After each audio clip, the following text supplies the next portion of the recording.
Welcome back into the Sports Source. This segment brought to you by Daniel Hood Roofing. They do new gutters, they do roof repairs, and of course they do full new roofs for you. And they've got incredible options to show you that they'll sit down and walk you through the process. So many of the guys here on the show have used Daniel and his team over the years.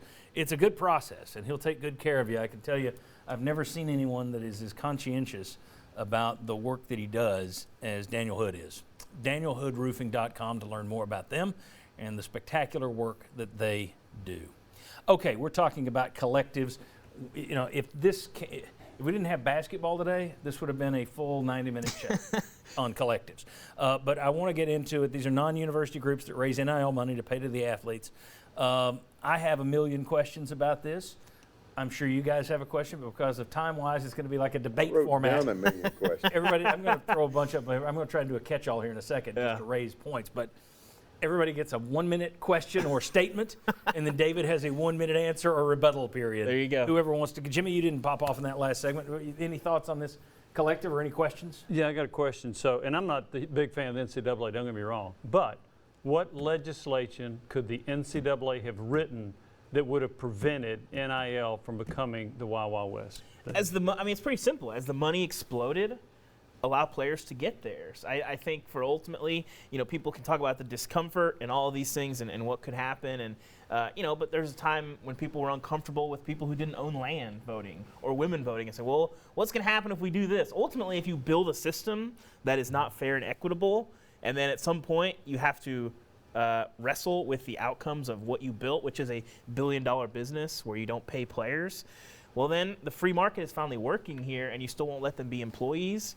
You're going to get something like this. But there's just not really anything. I mean, again, you built this system that doesn't make sense and doesn't work, and now you're dealing with some things that are going to be a lot of upheaval and a lot of, unforeseen circumstances. If you had allowed people to make some money before, you might not have had the all-in-one. I mean, it's not like they decided to open the dam a little bit and let some water through. It's like they decided to blow the dam up. Well, they were allowed to work and make money. Well, but not in a meaningful way. I mean, you restricted the free market for decades, and this would have been a slow, incremental crawl. And now you're fire hosing it. Well, and it's also based on performance as opposed to you can get a job. This would be you're making money based off what you bring to the university.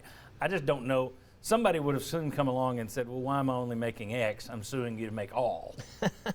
And it probably would have crashed the same way it did now, but they might have been able to been a little bit more prepared for it. I don't know. Bob, questions? I wrote down several. I'm going to go with one I didn't write down. Right. Okay. This is not supposed to be done to induce a kid to come to the University of Tennessee. In theory, yes. In theory. Plausible deniability is quite a thing. Is Spire Sports getting its walking orders from the University of Tennessee coaches? No, I mean, I think it's pretty clear. You can go to sites like Ryan's or any site and see who Tennessee really cares about or who they're pursuing. I mean, if you bring a kid to campus 3 times or you're sending 5 coaches to his in-home visit versus 3, you kind of know. It's pretty easy for there to be a wall between kind of what they're doing and what the university is doing. You don't want to act against that.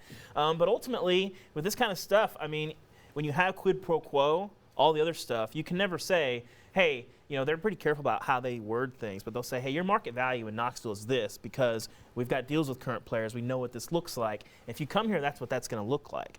And so you can't ever say, well, that's why the kid went there. I mean, there's other things that are factors as well. I mean, you still have Neyland Stadium. You still have the tradition of Tennessee and all these other places. And there's not the only reason you're going to go. Now, if you pick somewhere and they say, hey, your market value here is $220,000, and your market value at South Florida is $105,000, well, that's going to be a big thing. But that's kind of where it's at right now. Can Spire and the Tennessee coaches communicate? They can communicate, yeah, but if you can't be working directly with them, and there's Can no they be in the house at the same time on a visit? I don't know. I don't think so. I don't believe they can be. I'm sorry. Can they write no at the follow-up. I don't think they can be in the same house at the same time, no. Brian.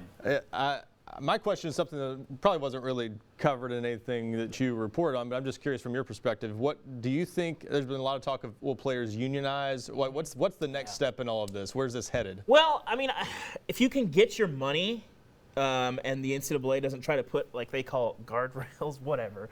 If you can get your money, then I think that slows down some of the we need to be employees, we need to do this, but I think the thing that is really pushing people is the unmanageable roster turnover. There's no way to slow that down.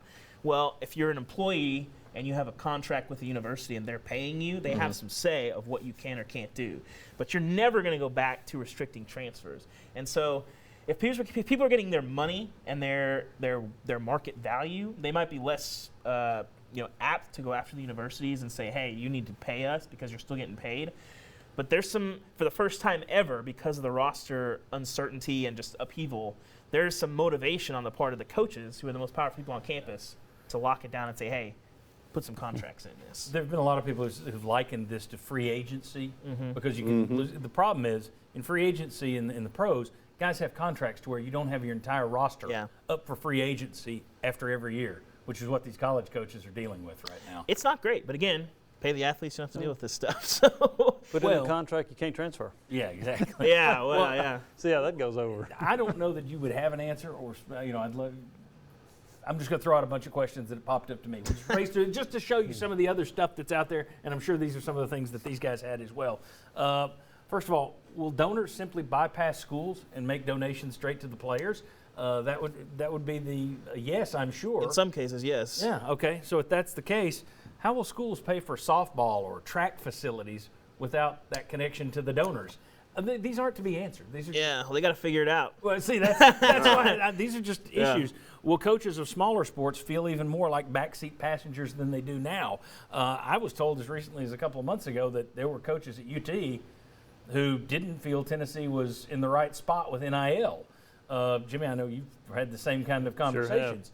So that would make me wonder if Spire Sports is really good with the football guys, maybe not so much with other sports. That's no knock on Spire. I would think that would be the case with collectives everywhere.